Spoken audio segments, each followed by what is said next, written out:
The stale air of the Hotel Edelweiss clung to Marco like the scent of cheap tobacco. He exhaled a plume of grey smoke, watching it dissipate against the lace curtain. Of course, this was Switzerland. Neutral. Anonymous. Just what he needed. 50 years etched themselves onto his face, lines that spoke of sun-drenched vineyards and whispered betrayals. Now they were just wrinkles in a foreign land. He lived in room 304, a nondescript space overlooking the hotel's manicured garden.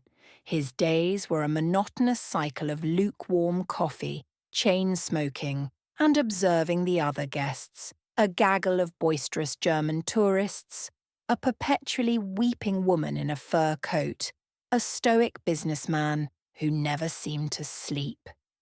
He watched them all, searching for a flicker of recognition, a sign that his past had finally caught up. The suitcases were his only companions, two battered leather trunks, relics from a life he desperately tried to bury. They sat in the corner, shrouded in dust sheets, their contents a secret he guarded with a paranoia that gnawed at his insides. He hadn't opened them in years, but he knew what they held.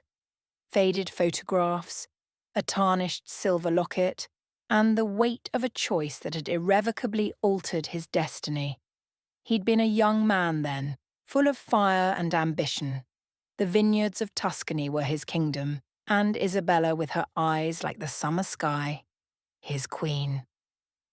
But ambition, like a viper in the sun, had coiled around his heart. He'd gotten involved with the wrong people, lured by promises of wealth and power.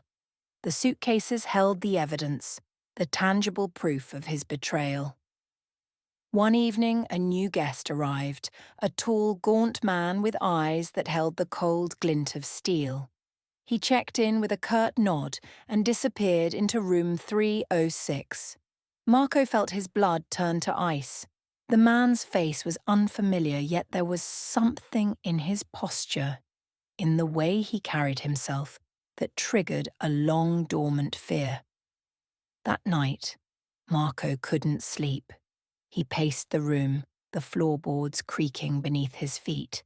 He glanced at the suitcases, their dark shapes looming in the shadows. Was this it? Had they finally found him? He knew he couldn't run forever. He had to face the consequences of his past. He reached for the first suitcase, his hand trembling. It was time to confront the ghosts he had tried so hard to bury. The air in the room grew thick with anticipation, heavy with the weight of secrets about to be unearthed. The game, he realized, had finally begun.